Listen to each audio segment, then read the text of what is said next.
Hello everyone, and welcome back to the 6th war of Season 42.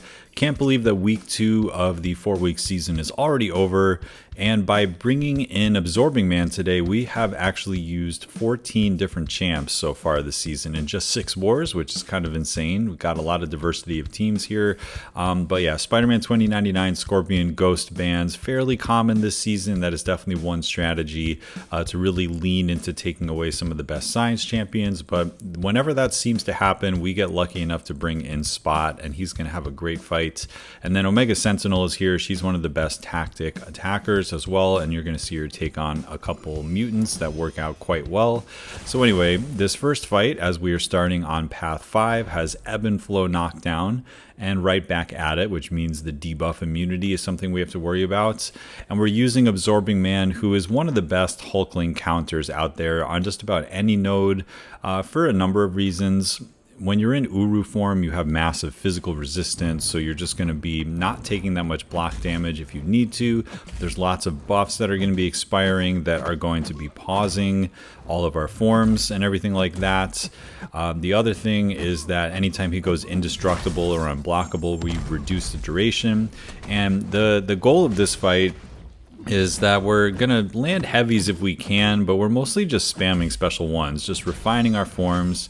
Here we're gonna get a nice heavy punish. That was something I practiced, and you can see every hit crit, which meant that we got some massive bonuses on the red damage.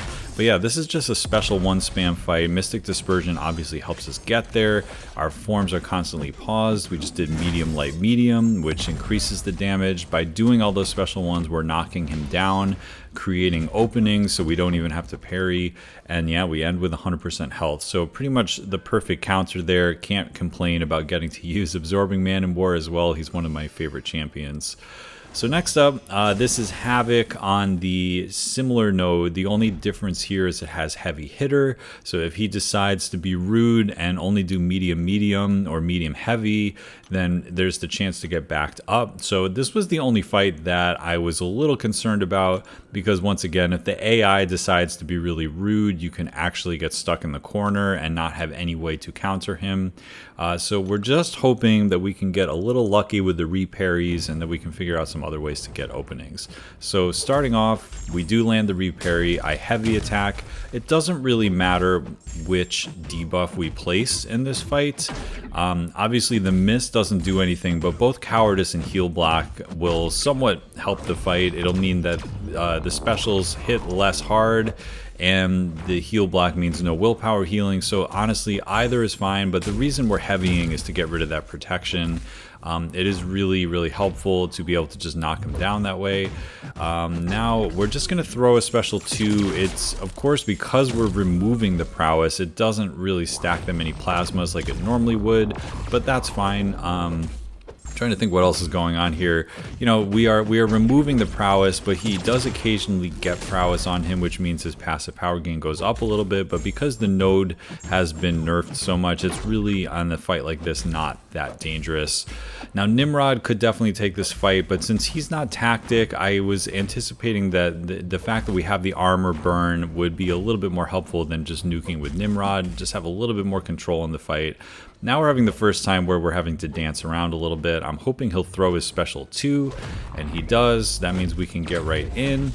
And then the only other thing I was a little nervous about in this fight, as we throw a special 1 to put it on cooldown again, is that sometimes you accidentally take a hit, or sometimes a reparry counts as an auto block, which cancels all of your armor ups. And if we were caught without armor ups when the plasma detonation was happening, then we would be taking a big burst of damage. But I think we could still survive like 1 or 2 of those. Unfortunately, it didn't happen during the fight. So again, we're just being careful, reparrying and knocking down when we can. I wasn't doing any crazy intercepts or anything like that, because that would be the way that we would accidentally auto block and then lose all our armors. So just a very, very safe fight, but you do have to kind of respect that the AI was not terrible in that fight, because I've definitely seen fights where you're spending multiple minutes in the corner baiting heavies and stuff like that, and it's not fun. So yeah, there were so many different types of tech champions like Nimrod or iDoom that could take these fights. I chose Omega Sentinel. I was given a choice because of this Domino as well. The same tech champion had to take this Domino on 5B with the ebb and flow intercept. And I did want a champ that was immune to the ability accuracy reduction.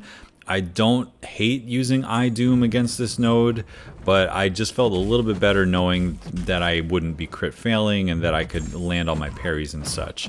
So I think, fortunately, the invuln boost saves me early on. I go for an intercept at some point and actually get hit. But for now, we did land a pretty clean one. Got to watch out for Lucky. We are power burning on every hit, which there's no prowess to remove here, so it's not the end of the world.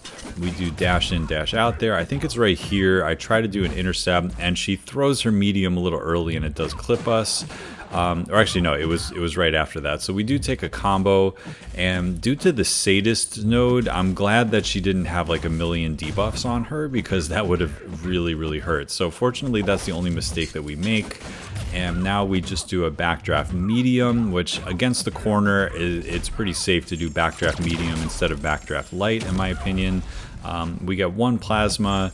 I'm mostly just trying to knock her down with basic attacks and specials. I'm not doing anything fancy, trying to stack a ton of debuffs, because once again, we're being a little conscious of sadist. I don't want to have like 8 debuffs on her and then one combo kills me. But yeah, Omega Sentinel does her job.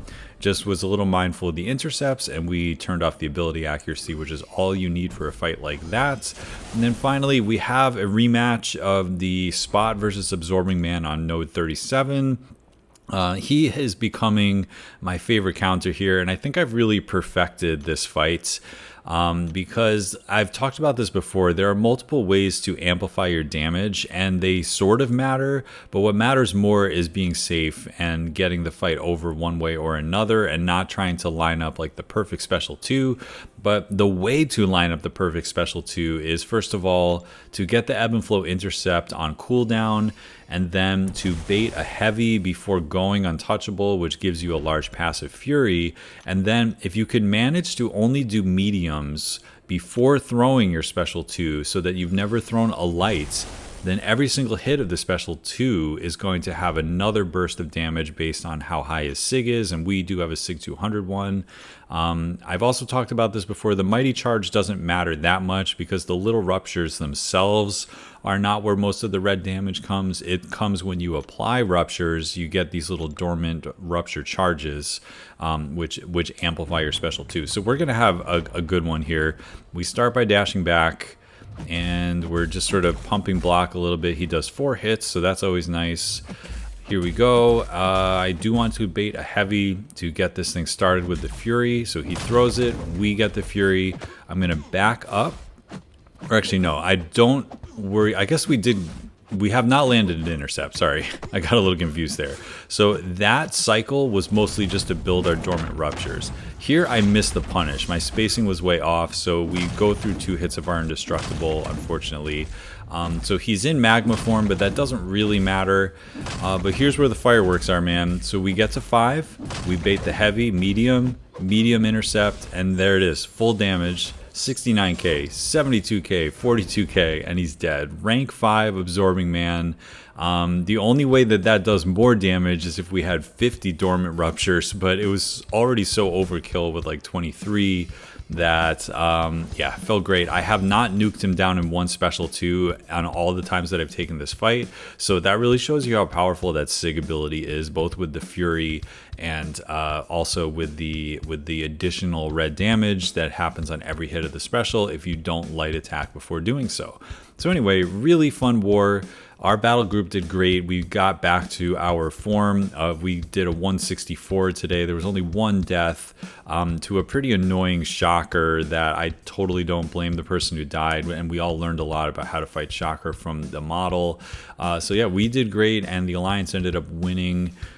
which is wonderful to get us a little bit back on track because we've been kind of slipping lately. So ending the week 2, we are 2-4, which is a little bit behind where we want to be, but it does set us up if we can get a little bit of a streak going that we can claw our way back into Masters. Right now we are sort of at the top of Platinum 1, but yeah, anything can happen. I think if we string together a couple more wins, we'll be in a really good spot and we can take it from there. So anyway, hope you've been enjoying these war videos. I definitely have myself, and I'll catch you in the next one.